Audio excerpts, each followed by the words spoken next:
Our next speaker is an expert geopolitical analyst, an author, and an accomplished speaker. He analyzes geography, demographics, global politics, and strategy to understand how place impacts financial, economic, cultural, political, and military developments. Ladies and gentlemen, please welcome Mr. Peter Zeihan.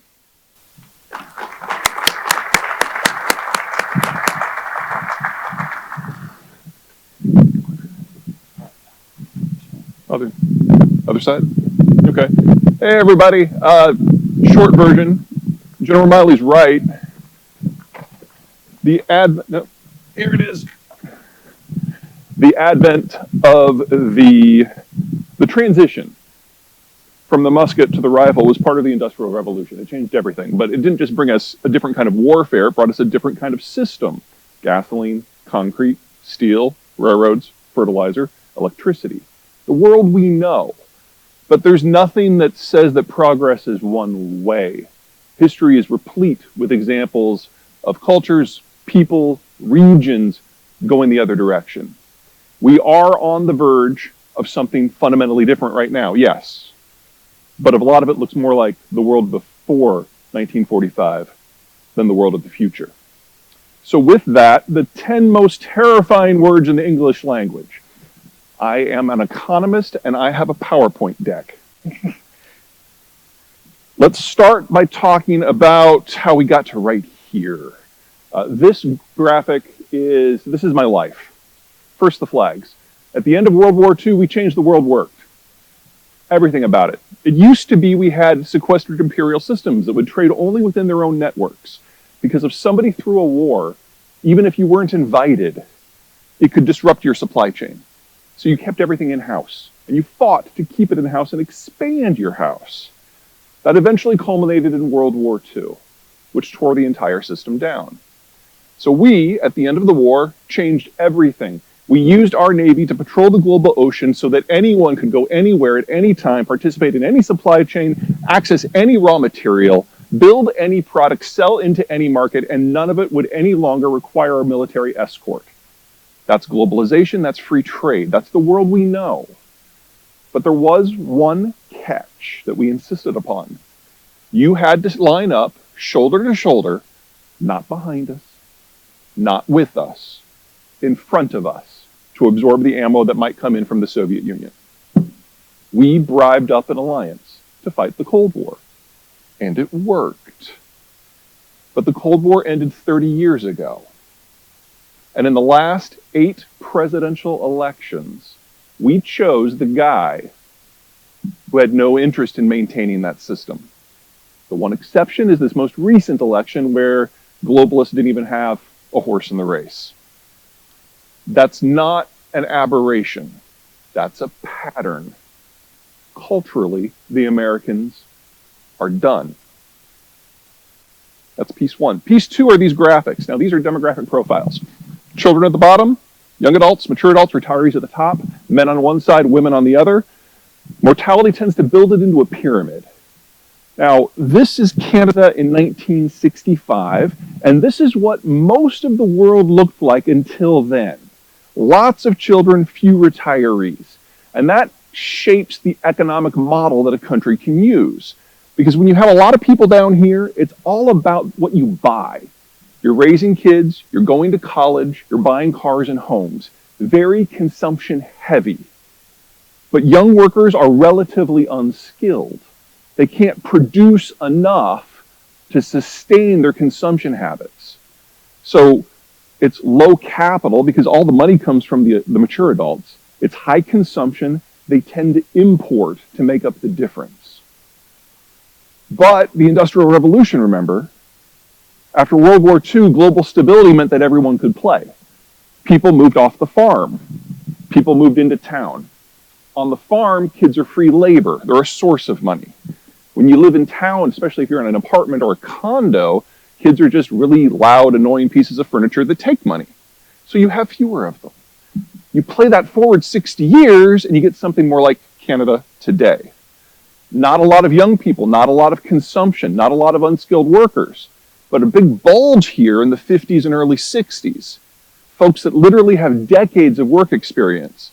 Very productive, very high value added, but with not a lot of people to sell to. So, consumption, investment, government debt, government surplus, importer, exporter. The whole world has gone from this to this. Here are a number of major economies in the year 2000. Kind of right in the middle of the heyday of globalization. From 1985, when it became apparent that détente was going to stick, until 2015, that was the perfect moment for all of us. Because we had a balance of countries that were consumption-driven and importers, and countries that were export-driven and investors. And the United States was holding up the ceiling for everyone, and the Cold War was over. It was perfect. But 20 years later, we are all 20 years older, and I know what you're thinking, that's fake news, but no, that's how math works. Here's where we are now. The moment's over. Even if the United States decided that it still wanted to hold up the ceiling, the economic model that has allowed everything we understand about trade and growth and consumption and investment, it's already gone. It's not coming back. There's your new 10 words. The world you understand is gone. It is not returning. Here's us. We're different. A lot of elbow room in the United States. We industrialized over the course of over 200 years instead of less than 60 for most. We got used to having larger families. That's shaped everything about this country. Let's start with the baby boomers, the green block. They're the largest generation we've ever had. And the thing you must always remember about the baby boomers is there's not a damn thing about them that's special. Oh, come on, there's a lot of Gen Xers in the room. That was hilarious. Anyway, they were born at the same time, they went to school at the same time, they started families at the same time, they entered the workforce at the same time, and now they are retiring at the same time. They are the single largest chunk of our workforce ever. They are the culmination of all of our skill sets, and they're all leaving the workforce at the same time. You want to understand what's going on with inflation today? That's the single most important factor. They're all leaving, and they will never come back.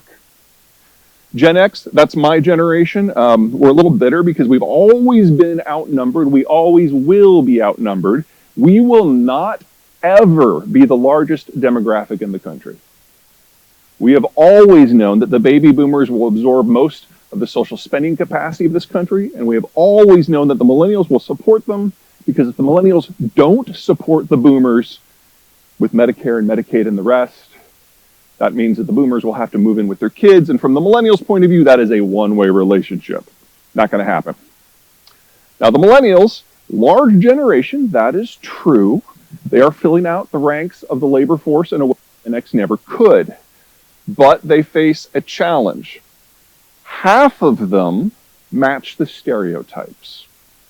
Live in the basement, mom takes them to work at their first job at age 27. Half of that, for them, it's true. The other half, it's not. The other half did everything that we've always expected. They graduated from college in 3.5 years. They did not take an extended adolescence. They went right into the workforce, and then they got slammed up the side of the head by the financial crisis. Ironically, this means the two halves of the generation are in the same place. Whether it's because they took an extended adolescence, or because when they got their jobs, they were the last ones in, so the first ones out, millennials lost 3 to 5 years of work experience. They're behind. They will always be behind.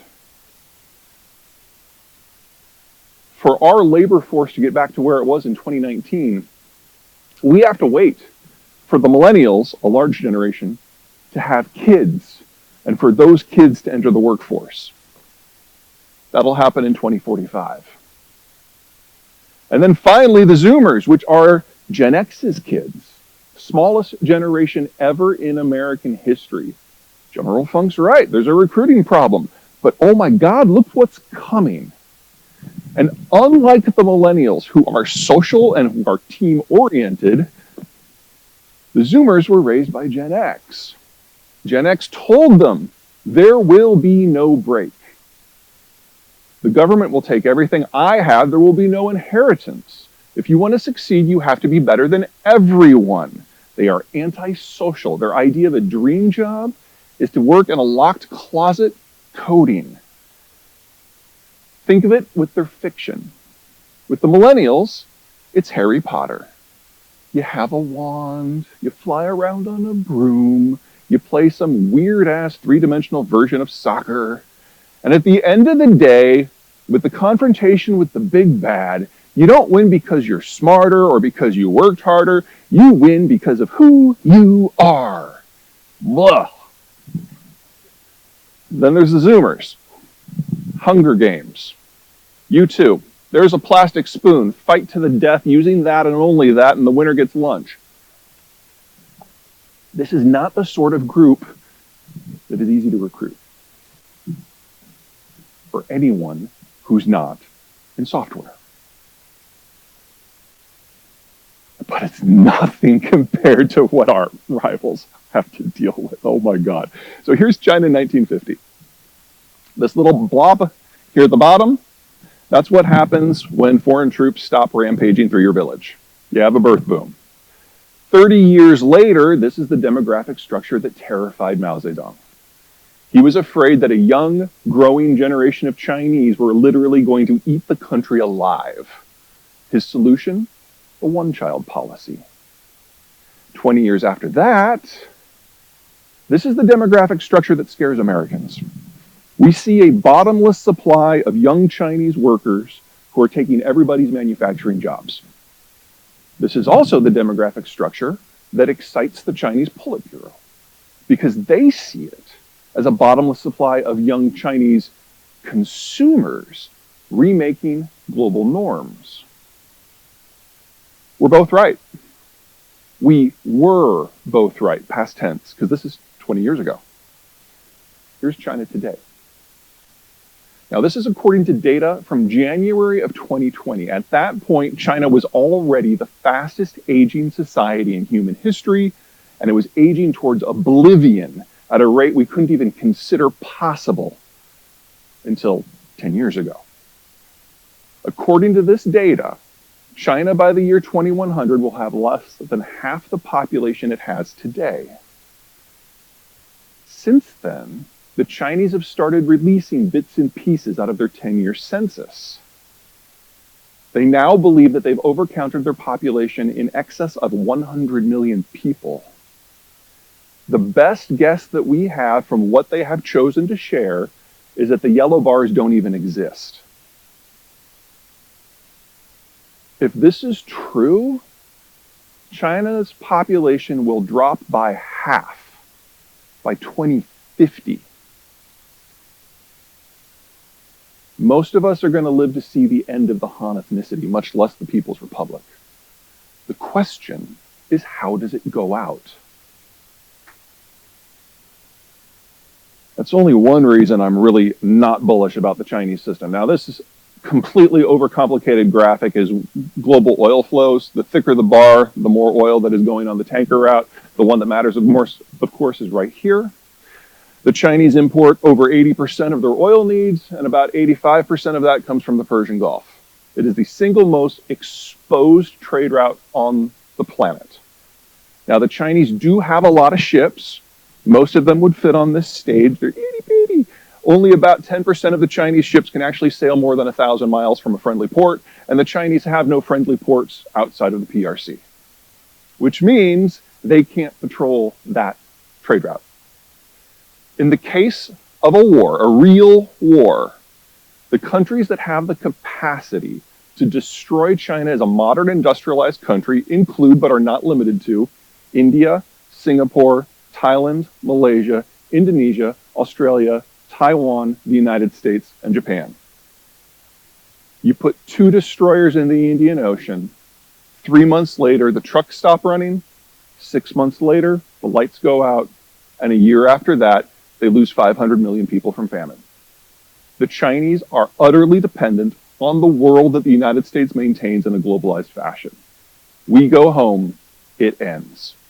We are the single greatest ally and empowerer of today's China. and we've lost interest in globalization. There's a reason that the Chinese are sounding really desperate and really belligerent and really bitter. They know it's almost over.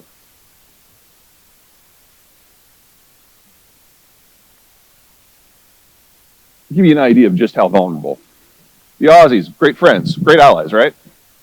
We recently struck a deal to provide them with some very cool military equipment. Now, publicly, what everyone seems to grab onto are those nuclear submarines, and I don't mean to suggest that those aren't sexy pieces of equipment, but we're also giving them air-launched cruise missiles.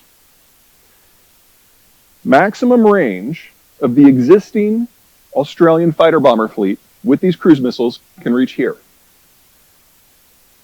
If they just launch them from their own terrestrial airspace, it reaches here. There's the Strait of Malacca. The Australians, a country of 30 million people, can now bring China to its knees. That's how vulnerable they are. So, China has gotten interesting from my point of view. Chairman Xi has consolidated power unto his person to a degree that not even Mao attempted. It is a full cult of personality. He has executed or exiled or intimidated into silence everyone in the country who is capable of an independent opinion. And he has shot the messenger, sometimes literally, so many times that no one wants to bring him bad news. He kind of combines the worst characteristics of Barack Obama and Donald Trump. Barack Obama refused to let anyone to the White House who disagreed with him. He didn't want to hear news that he didn't want to hear. And Donald Trump, if you can get in a meeting with him, he will talk about anything except the topic at hand. You guys remember when the power outages started in China last May? At one point, over a third of the country was experiencing rolling blackouts. They still haven't stopped. Best guess is that Chairman Xi was not aware of it until September. We didn't get a policy adjustment until November. No one wants to tell him bad news. This is not how a functional country works. We also know from countries like Chile and the UAE who have used the Chinese vaccine is that it's crap. It doesn't work against Alpha, much less Delta, much less Omicron. So China can never move away from a zero tolerance strategy because the healthcare impact upon the population would be crushing. Until such time that they say, oh yeah, we're going to bring in 3 billion doses from the United States, and do you think that's going to happen this year or next year or ever? They're stuck. And so we're seeing increasingly frequent lockdowns because Omicron is simply too contagious for a zero tolerance system to work. China is inadvertently breaking itself away from global manufacturing. And with a population that is physically incapable of mass consumption, exports are the only game in town. So if the Chinese system can't guarantee demographic survival or financial stability or an export market or even basic health, what's left? Food. For those of you who watch agriculture, which is probably nobody, this is a nice little shot from 2019. The Chinese are experiencing an outbreak of what is called African swine fever. It's kind of the pig equivalent of Ebola. It's really nasty. They culled over 2/3 of their herd. Pork plays a role in Chinese culture equivalent to hamburgers and steak and chicken and bacon and fish in this country. It is the protein everyone goes for. The Chinese swine herd is bigger than the rest of the world's combined, and they culled more pigs in China in the last 3 years than exist on every commercial farm in the rest of the world combined. They are now attempting to rebuild the herd because this is all they have left. And if you are going to raise 100 million pigs, you've got to feed them a lot quickly. So the Chinese are buying up every scrap of food they can find anywhere on the planet, even if it isn't normally designed for pigs. So they're buying broken rice out of India, they're buying high-grade baguette wheat out of France, everything. You're like, oh great, now he's talking about agronomics. The only other thing that the Chinese care about besides the pigs is rice.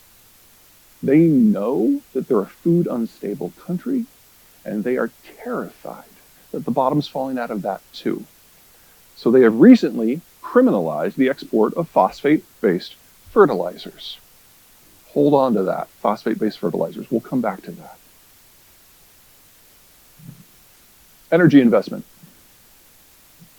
2015 was the heyday. This is all oil and all natural gas investment globally.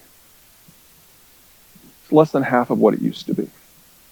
Back in 2015, a narrative took place in London and Tokyo and Wall Street that fossil fuels are done. Why would you invest in an industry that is dying? The future is EVs and solar and wind. Now, there's a discussion to be had about green tech and its viability. But your average oil or natural gas well takes 3 to 8 years to bring online. You cut investment by 60%, the pipeline of new projects collapses. If that number was flipped today, the soonest you would expect the energy inflation the world is experiencing right now to fix itself is 2025, assuming nothing else goes wrong. But it's not true everywhere. This is the checkbook map. Everyone who has a dot up there can pay their power bill. Here are the world's conventional oil and natural gas basins. You'll notice that there's almost no overlap between the lights and the green. Much of our global geopolitical and strategic angst of the last 70 years has been about bringing the oil from where it's produced to where it's used, from the dark to the light. I'm going to click one more time and I'm going to show you where the global shale basins are. Pay particular attention to Saudi Arabia and North America. There are a number of reasons why shale energy is transformative. But for you guys, the most important one is that it's produced not just here, but the parts of here where people live. The transport of oil in the shale world is not a problem for North America. For everyone else, it still is, but not here. There's also a little quirk about shale wells that they don't take 3 to 8 years to develop. They take 3 to 8 weeks. So while everyone else is looking at a macroeconomic picture of energy shortage for a minimum of another 3 years, here it's already fixed itself. We've already seen prices come down in many sectors because once you start drilling, within a couple of months, it's already in the system. So probably by April, from our point of view, energy inflation will be in our past. This is natural gas prices in the United States. These spikes here are hurricanes because we used to get about a third of our natural gas from the Gulf of Mexico. But one of the beautiful things about shale wells is they are all onshore. And when we got to 2009, 2/3 of the natural gas production in this country was coming from shale. We didn't have another hurricane bump. This little hiccup right here near the end, you guys remember last year, Texas freeze? Texas does not do well with cold. That's what that did. Here's the energy inflation that we all seem to be freaking out about right now. We've gone from $3 to $6. Yes, that's technically a doubling, but because of shale, it's already being addressed. But here's Europe and Asia. Oops, that's the laser. Minimum 3 years before this fixes itself for them. Minimum. The Chinese have blocked the export of all phosphate fertilizer. They were the world's largest supplier. All of the world's nitrogen fertilizer is synthesized from natural gas. So phosphate, weakened. Natural gas, or nitrogen, expensive. Hang on to both of those. Let's talk about the Russians. Yes, this is on its side, so north this way. Just do that if you have to. A lot of people do. There's no shame. This V, this wedge, is populated Russia. It is the part of Russia where it's not so cold that your nose will freeze off in early October. Late October, you're screwed, but early October, you're fine. Now, this orange color here, that's roughly the population density of eastern Nebraska if you melon scoop out Lincoln and Omaha. So you do have neighbors, you will not see them every day. That's populated Russia. On the shoulders, it gets a little less encouraging. So same view, but this is a combined climate and economic map. So the green, that's the Russian wheat belt. That's where everybody lives. The blue, tundra and taigai, nobody lives there. The yellow, desert, nobody lives there. You technically could survive in the beige, but it's not pleasant. All right. When the Russians look at this map, they really hate what they see, because they see a chunk of territory that cannot be defended. They look at it from the point of view of these red hashes. These are the physical boundaries that you can't drive a tank through, or the Mongolians can't horde through.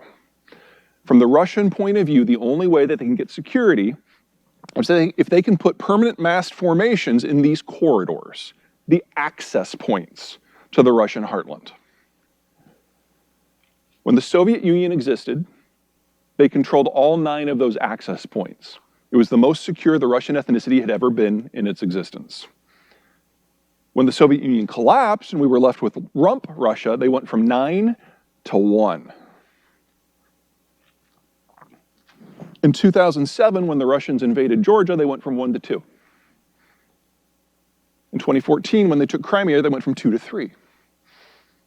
Last year, with the Second Nagorno-Karabakh War, with the new troops that are there, they went from 3 to 4. They're hoping that the situation in Kazakhstan will stabilize to their benefit, which would take them from 4 to 5. And if they can take Ukraine in its entirety, they would go from 5 to 7. There's a method to the madness. Also means that the Russians can't stop. As Catherine the Great said, the only way that Russia can protect her borders is to expand them. They're not making that up.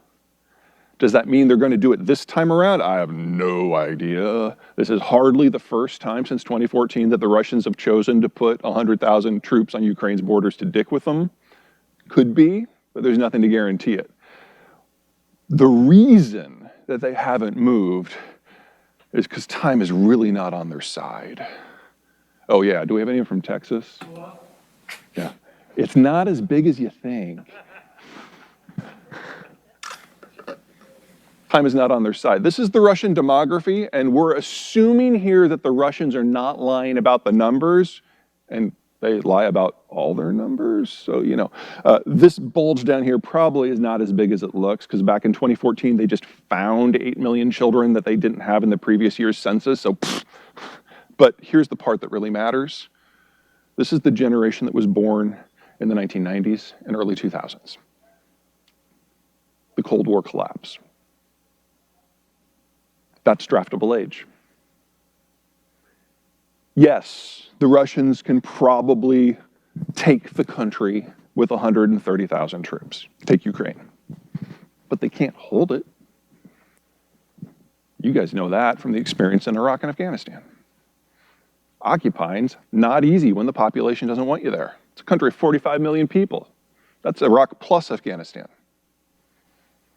And unlike Iraq and Afghanistan, where the population concentrations were pretty tight, Ukraine is farmland. Not possible with 130,000 troops. You're talking 2 million troops. The Russians only have 2 million troops that can play that role. And they are irreplaceable, and once they are deployed, that is it. Russia is done. It is Russia's last war. It's an open question in the United States whether it's better to just let them die over the long term, which they will, or lock them down in a war that is endless, which it would. From the American point of view, these are both equally viable options. The Ukrainians, of course, have an opinion. Bringing this back to the China discussion, Russia and Belarus are the world's second and fourth largest supplier of phosphates, of potash. Nitrogen fertilizer is disappearing because of what's going on in energy markets. Phosphate fertilizer is disappearing because of what's going on in China. And if this war happens, potash fertilizer globally has a shortage as well. Yes, rifles are an industrial technology, but so is fertilizer. And if you remove all three types of fertilizer at the same time, this world is over. Now, the US will be fine. We either produce it ourselves or get stuff we need from Canada. But the rest of the world, the technical term is fucked. So let's talk about where it hurts most. Here's Africa in 1950. This is a crop concentration map. The pink and the blue are areas where roughly 1/3 or less of the land is under cultivation. And in a pre-industrial system, this is what you would expect. We don't have this experience in the American Midwest. Our land is too good. But in every other part of the world, most of the lands are subpar. And it takes value-added inputs in order to make them productive. Fertilizer, pesticides, herbicides, equipment, finance, takes it all. All of those are industrial technologies. And with 50 years of access to those technologies, this is what Africa became. Over 5 decades, their output increased by a factor of 5. It's one of the great successes of the globalized order. Now take away some of those inputs. Subpar lands, once you apply the technology, have explosive increases, which means if you take away the inputs, they have explosive decreases. Now this next map combines my entire, no, not yet, sorry. Ooh, it's weird when you don't have a confidence monitor, you never know what's next. This is where the world's wheat comes from. The beige are the net exporters, the red are the net importers. The reason I'm putting this up is because of the Russians. The last time the Russians mucked with export markets for wheat and imports, it was 2010. They had a very dry season in Siberia and a lot of their wheat fields burned. On top of the previous year where it had been a wet year and they had locusts. I mean, Russia's very good at plagues. Anyway, in 2010, they had export restrictions that had the net effect, by removing a certain percentage of global production from the market, of doubling wheat prices globally. It tripled in the countries where they were usually the primary supplier, particularly the Middle East. We know the outcome of that is the Arab Spring. And that's nothing compared to the scale of what we're seeing already this year. In fact, even if things with China and Russia and energy went away today, it's probably too late to get the fertilizer created, processed, and distributed before planting season in the Northern Hemisphere. This is a list of the wars in Europe that erupted, that impacted food production and distribution. The Eastern Hemisphere agricultural zones are, as a rule, subpar, and when you mess up the input stream, things get nasty fast. Here's a list for the same time frame for North America. The Midwest is not normal. It rains. It's on a water network for distribution. Nobody else can do that. So yeah, we're looking at a turning of history, but it's turning back. This is my favorite map of all time. So this takes everything that I do in manufacturing and military strategy and energy and agronomics and puts it in one graphic. The countries in the blue in a deglobalized world are the ones that rule the future. They've got everything that they need locally. They're going to do very, very well. They will try to screw it up. They will fail. The green, looking pretty good, more or less where they are now. Yellow and brown is where things fall apart. Now, the yellows have something going for them. Maybe they're self-sufficient in food or energy, or they have a particularly unified population that doesn't mind a few hardships here and there. They'll suffer through. The browns can't. The browns are utterly dependent upon the shape of the world as it is today, as it is maintained by the Americans, and they lack the capacity to impose a replacement system even in their own neighborhoods.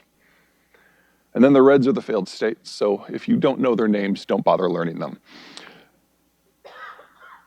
I am not worried about managing or repulsing a Chinese or a Russian war of expansion. If the Chinese or the Russians move, it's their end. And part of me is kind of looking forward to that. I am worried about managing wars of collapse and wars of after effects as these major powers that have thrived in recent decades because of the American strategic overwatch, because they collapse under their own weight and leave gaping holes in the map. That's my concern.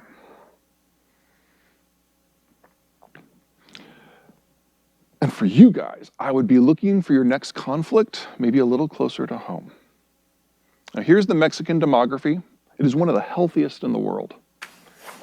Now, about 25, 30 years ago, they started operationalizing NAFTA.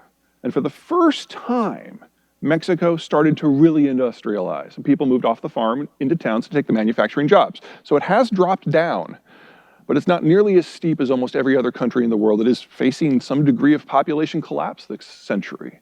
If that trend holds, Mexico in 2060 will look about like we do now. And then they can start stressing about things like population structure. But for now, this looks pretty good. And that has allowed Mexico to do things that no one else can do.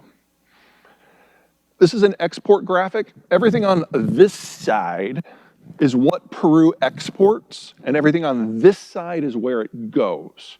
And this is pretty typical for a developing country, and doubly so for one in Latin America. They produce a lot of relatively low value-added products, and they export most of it to the industrializing economies of East Asia. So this is Peru. The value-added industries that we think of as manufacturing are these guys. They make up less than 3% of their export portfolio. And again, this is typical. This is Peru. Here are our Mexican neighbors. The Mexican economy is larger. The Mexican population is more value-added and more skilled.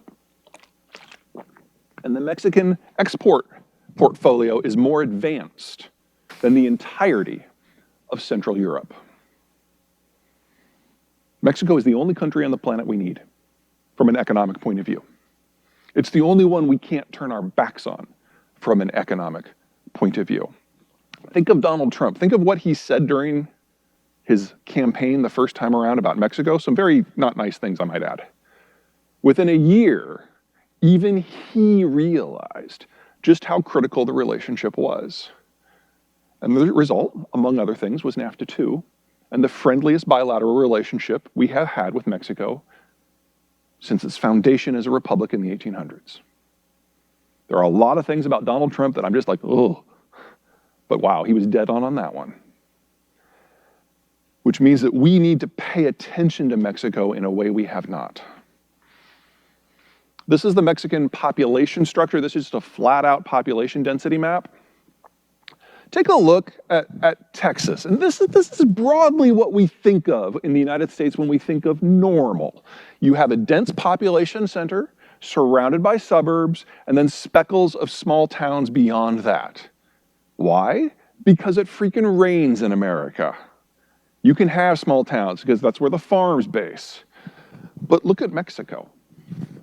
You get sprawling cities in the 1,000 miles from the border south, and then nothing. You don't have the population density of a downtown core because it was never an entrepot system like we have in Dallas or Kansas City or Des Moines. They're isolated from one another. Now, from an economic point of view, that means that Mexican labor is in limited supply. There is no hinterland to draw upon. So the first movers who take advantage of Mexican labor are the only ones who really win. That's one of the reasons why we're seeing the greatest industrialization push in this country right now as industrialists relocate manufacturing plant from East Asia to North America. They're starting to realize that the Mexicans have become a precious resource. But it also means that you guys face a complication. Cartel control map. Now this is from 2015. You guys remember El Chapo? He was kind of badass in a terrifying way. El Chapo was not your normal kingpin. This is not The Sopranos. He didn't run a mob boss operation. He kind of ran a Korean-style conglomerate. He would bring in all of his regional commanders a couple of times a year, and they would compare notes.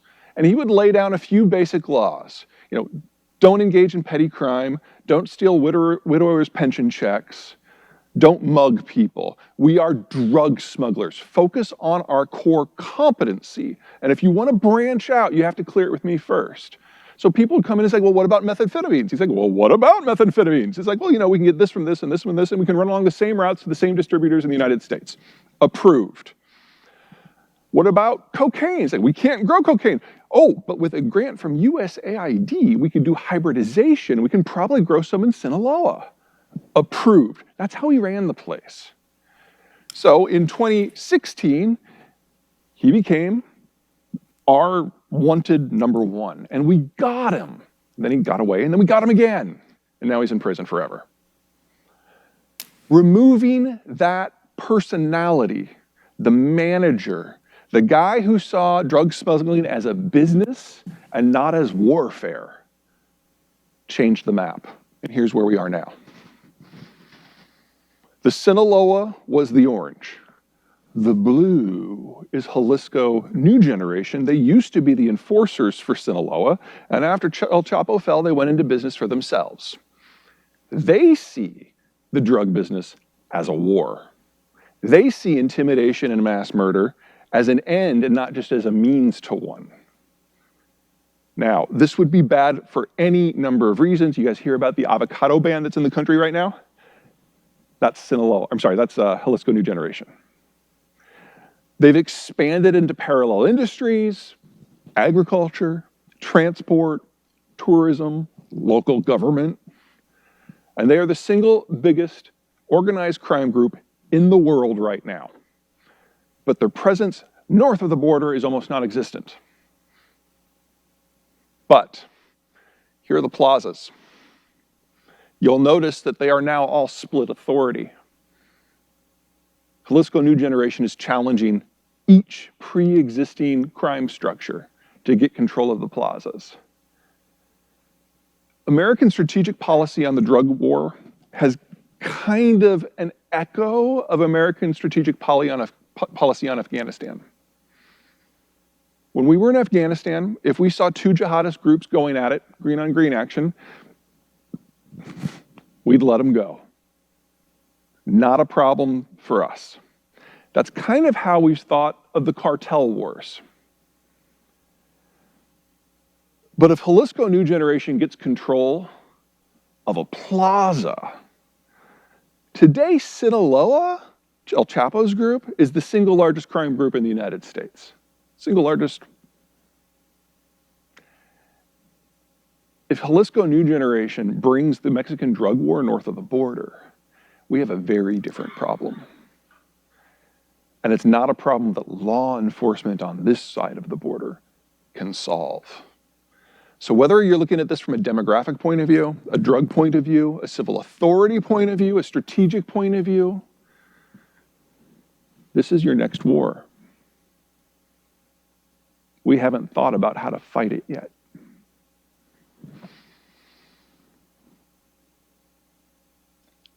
The yellow is arid, the orange is desert, all this hash is verticality, roughly 1 mile above sea level. You know what I see when I look at that? Empty spaces, rugged terrain, dry terrain, an unsecurable border. This is Afghanistan. The same tool set that we use there, we're probably going to have to use in northern Mexico.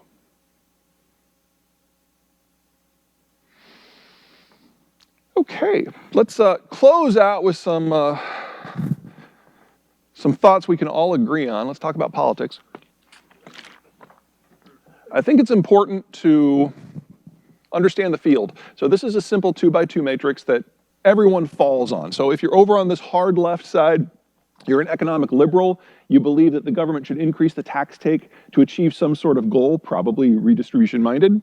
If you're on the far right side, you're an economic conservative and you want the government out of your wallet. If you're at the top, you're a social liberal and you want the government out of your personal life. But if you're at the bottom, you're a social conservative and you think the government has a responsibility to regulate and preserve a certain degree of social morality. And you can put yourself in a corner and kind of combine these two. So if you are a social liberal and an economic liberal, the top left corner, you think that the government should confiscate all private property and use that money to give us all government-issued gunny sacks so that we can sing Kumbaya and all look the same. If you are a social conservative and economic conservative, you think the food stamp program is immoral on its base, and in fact, you think that starvation encourages character building. Okay. In the United States, these are our traditional swing voters. Social conservatives, economic liberals. Here's the traditional Democratic Alliance as we understand it. One of the reasons that the Democrats have not done well at the ballot box for the last 30 years is that they are just all over the place. Different factions believe in different things, and any political candidate who tries to run on the issues, Hillary Clinton, Michael Dukakis, they're going to offend at least one faction by saying something that just makes them beyond consideration. And those people don't show up to vote. But the Republican coalition is a lot tighter, and for the most part, their issues don't overlap. So they're a more reliable bloc, even though it's a smaller number of voters. Okay, everybody got that? I'm gonna put up everybody at the same time. What has happened with the Trump revolution is that one faction of the Republican coalition, totally out of control. Okay, here's you guys right in the middle. You try to kind of stay out of the economic and the social arguments when you can, don't blame you. With the Trump revolution, one specific faction, the populace, has risen to prominence. Now, this is a group that the Republicans traditionally treated as a vote bank and didn't let into the room when the decisions were being made. That obviously is not working for them anymore. And they've risen to be the single largest voting bloc in the United States today. Based on whose number you're looking at, Trump brought in somewhere between 11 and 20 million voters who had not participated in the last half dozen elections, and has turned them into a powerful voting bloc, and they will not go back. But for every person he brought in, he drove someone away.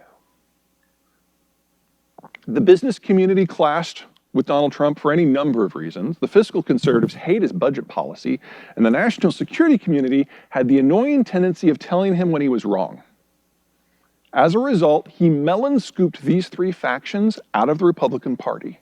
They're barely represented in Congress, they were gone from his administration by year 3, and they are no longer represented in the Republican Party national hierarchy at all.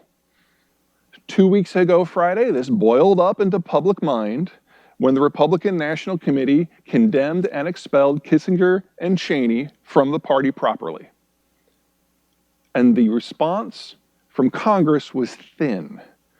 Only a half a dozen Republican legislators objected. It's because they've already lost. The party's already changed. Now, Trump did succeed in bringing in some new folks. The unions liked his rhetoric on trade. Hispanics, people forget, are for the most part very socially conservative. I know that there's a lot of folks who think that the Democrats are trying to encourage illegal migration in order to sway the demographic structure of the voting blocs. That's bad math. Illegal migrants can't vote.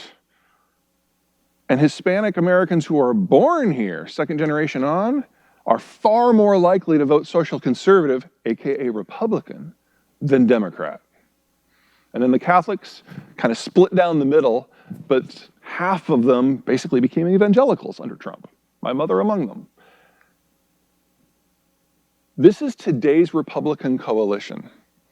It is custom crafted to fight the culture war, and it can't find Canada on a map. This is your problem. The national security conservatives are no longer part of the political process.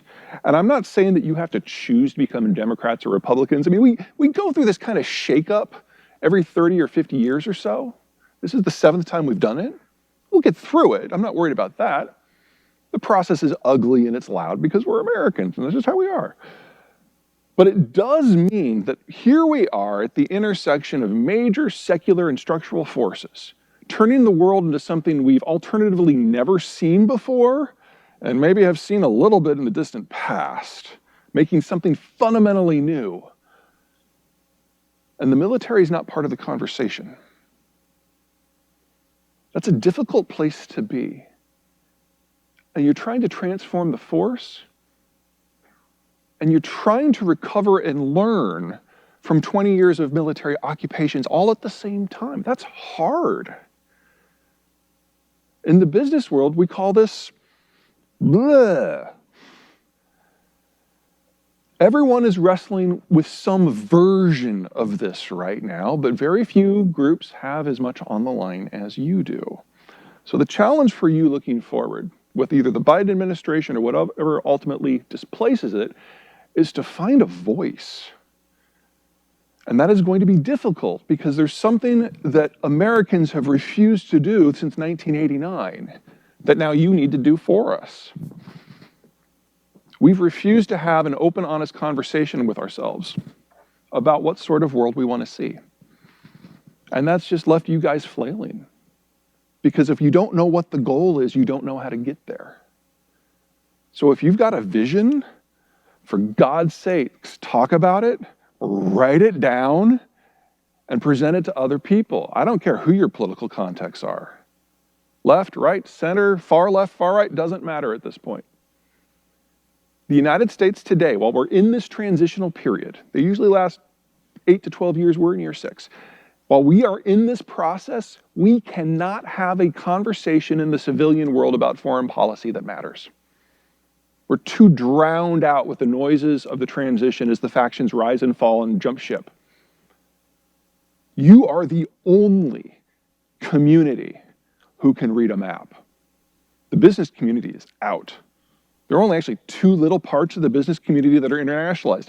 Agriculture, because our farmers are so productive, and Silicon Valley, because they outsourced the entire manufacturing base to East Asia. Silicon Valley has made itself irrelevant to this conversation because that all now has to move. And the farmers want to feed the world. They're going to try. They're going to fail, but they're going to try. That just leaves you. I don't have a solution here. We're living in the lightning. This is the greatest period of change we will experience in our lives. And the world on the other side of this is going to make the transition through World War II look like child's play. So, if you've got a vision, I'd love to hear it. But more than that, I am available for questions. Now, if you're looking for something to throw at your seatmates, here are the books. And I'm happy to say that the new one comes out in June. Yay! Just sent it off for final proof yesterday. So let's do some questions. I'm going to go ahead and put up the future stability map because I find that that is a useful backdrop. Where do you guys want to go first? All right, sir, I'll kick it off. So, tying on what you just said, sir, how would you recommend that we prepare for the trends you've identified? Because what you're saying, at least in my understanding, seems to be something much more like an early 20th century continental or hemispheric defense strategy. That's my interpretation of what you're recommending? I think that's a reasonable starting point for the discussion. Let me give you a scenario of what will happen if we don't come up with a vision of the future. At the end of the Civil War, the United States was obviously split and couldn't take any strong positions on international trade or security issues beyond the continent because we didn't want to risk the reintegration process. Reconstruction was critical for us in many ways. As a result, the State Department, the Defense Department basically shut down all discussion of meaningful interactions with the outside world for 50 years. We got something called dollar diplomacy out of that, which meant that individual rich Americans or business interests or religious interests would go wherever they wanted in parts of the world that didn't have a large European presence and do whatever they wanted. And the result was hemispheric chaos and among many, many, many, many other things, the destruction of China as a functional power and its eventual fall to the communist system. I'd prefer to not do that again. That's the road we're on right now, because until our political transition completes, we've lost all guidance. So I can't tell you how to do your jobs. That would be a disaster. I can tell you that you are the only repository of functional information about how the world works in America right now. And if you can't provide discussion and leadership on that topic, it's not going to happen.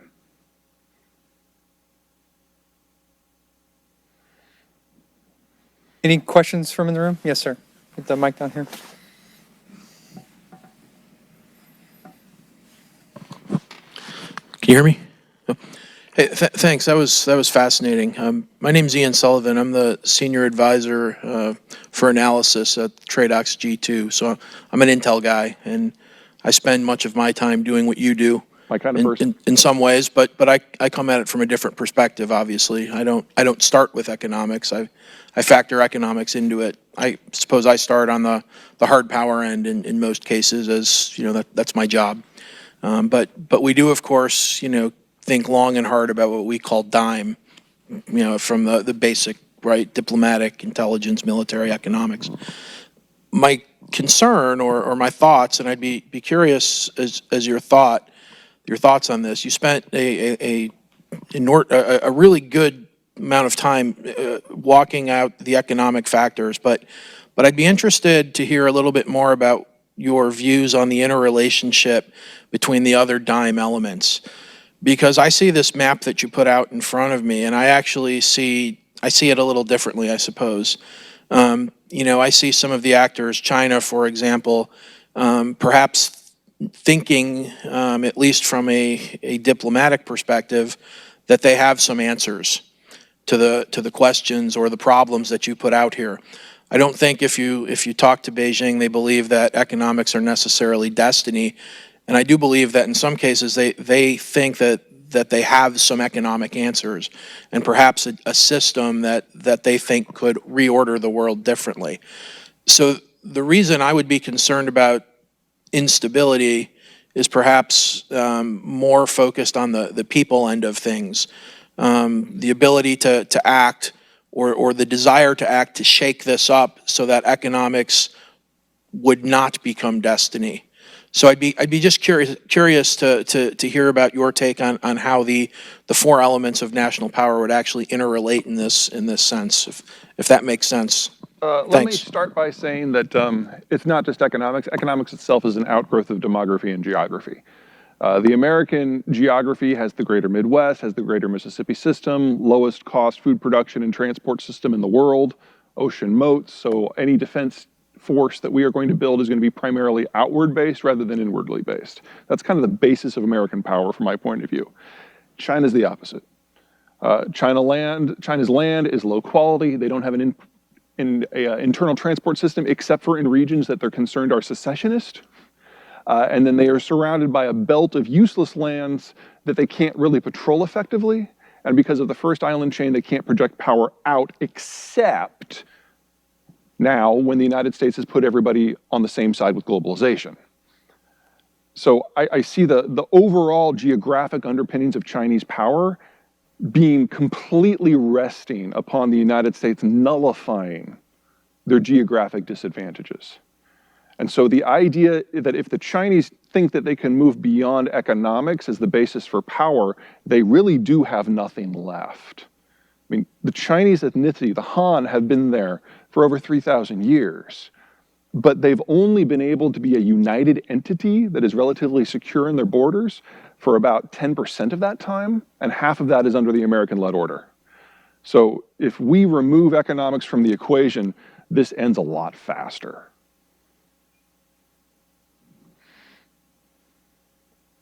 Also, let's assume for the moment that China just wanted to displace us and use more or less our management system.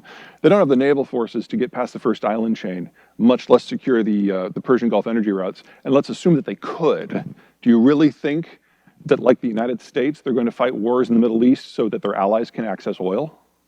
No, that oil would be for them.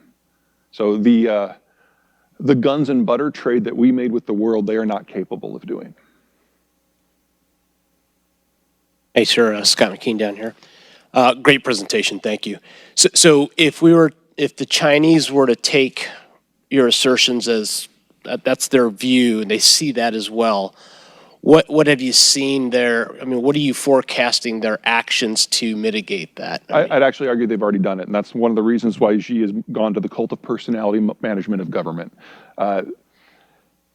He knows that either the Americans will leave, in which case the basis of Chinese power collapses, or the Americans won't, and they will become hostile to China, in which case the basis for Chinese power collapses. And in that sort of environment, being able to define the narrative becomes critical. Because in an authoritarian, a dictatorial system is really what they are now, a fascist dictatorial system, the only way you can maintain power is if the people choose to let you. I didn't worry about a war in Taiwan until very recently. The Chinese didn't have the naval capacity. Even if they did, they couldn't operate the the semiconductor fab facilities. They were too advanced. The technology that actually makes TSMC run is from the United States. It requires American designs. And then they're still 5,000 miles from their energy source. Made no sense. Made, past tense. If the financial and the demographic and the trade and the agricultural system are all facing threat at the same time, there's something to be said about choosing the time and the place of the fight and writing the narrative. It will come at the cost of a modern industrialized economy, and agriculture is an industrialized sector. But I think Xi's position is, if I can maintain power for the low price of only 500 million dead Chinese, that's worth it. So now I kind of give a Taiwan invasion like a 1 in 3 chance. So if the Chinese fall, who steps in? That's a great question. Chinese history is replete with the Han Chinese not being able to hold the center. And it's replete with examples of how it all could go to hell in a very short period of time. If I was a betting man, I would guess that the North China Plain, which is home to about 2/3 of the Chinese and the vast supermajority of the Han Chinese, I would guess that would kind of become its own political entity and kind of fall into a neo-Maoist tyranny, complete with all the cultural revolution connotations that come from that. And I would further guess that the city-states from Shanghai down to Hong Kong, city-states that traditionally have gotten the majority of their food not from mainland Asia, will integrate into some sort of extra-national supply system, whether in the past, this was the United States, this was Britain, this was France, this was even Australia. And they basically throw in their lot with somebody who can keep them alive. Now, of course, the road from here to there, messy, because there's nothing about the Cultural Revolution that was fun for anybody.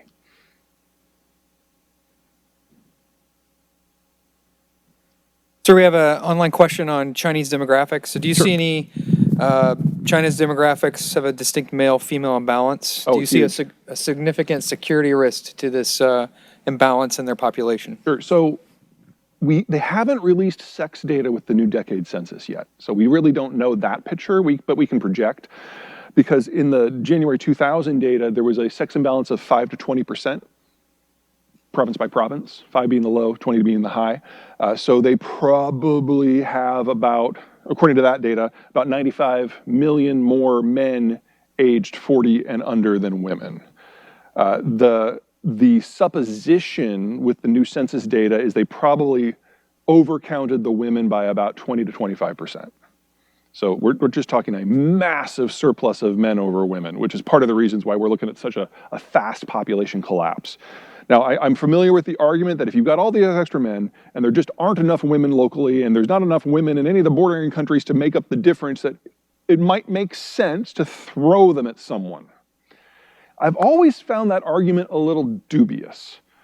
The Russians made it very clear in the 1990s that if there was a land war with China, that the Russians would not try to meet them with tanks and men, they would just nuke.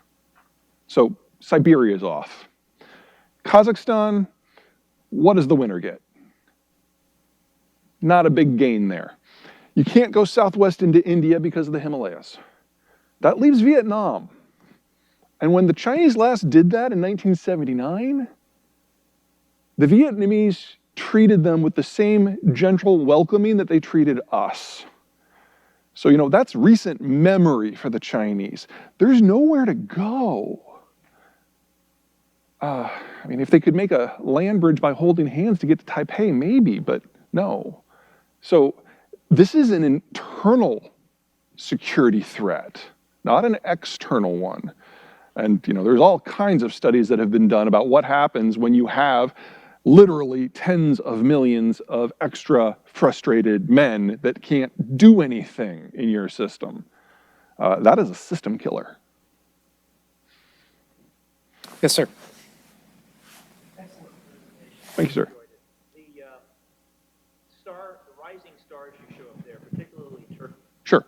is that primarily because of its agricultural capability, or is that something that... This is a mix of everything. So in the case of Turkey specifically, yes, it's a developing country, but it's a country with a long cultural history. They have very few problems from my point of view in maintaining social control. Sure, they've got a Kurdish issue in their southeast, but if anything, that unifies the Turks rather than divides them. In addition, they control any trade systems on land or in water between the two lobes of Eurasia, giving them immense influence. And if you look at all the countries on the periphery, they're not ones that can stand to the Turks. If anything, they want to be cooperative with the Turks.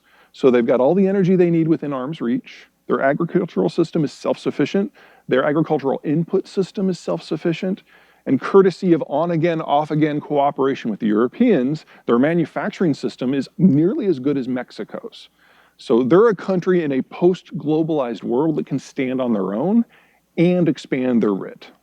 That's my view of it. No problem. We have time for one more question. Anybody in the room have another question?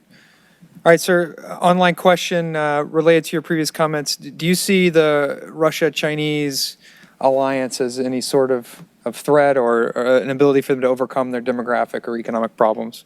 If the United States decided that it wanted to continue its role as the guarantor of global order, it would be. Because here you've got two major poles of power who are willing to put aside their many, many differences in order to resist America's sphere of influence. That's the wrong phrase. American rules on how the world should work. You remove the Americans from the equation, though, and these are security and economic competitors. Their population centers are a convenient 7,000 miles apart. They are not capable of functional cooperation once you remove the United States and its kind of overarching reach. Remember that these are countries that have fought a number of wars in the past. They only officially settled their border disputes about 10 years ago. And anything that we know about countries that are in population decline is that their security policies become very brittle because they can't sustain a conflict for any duration of time. They don't have the replacement population to do it. So I am far more concerned about these two countries falling to blows and what that might lead to than I am about them having any sort of long-term functional alliance. Okay. Right. Thank you, Mr. Zeihan. Thank you, guys. I will be sticking around during the day, so feel free to pigeonhole me if you have a question that you didn't want to ask in front of the class. All right. Thank you.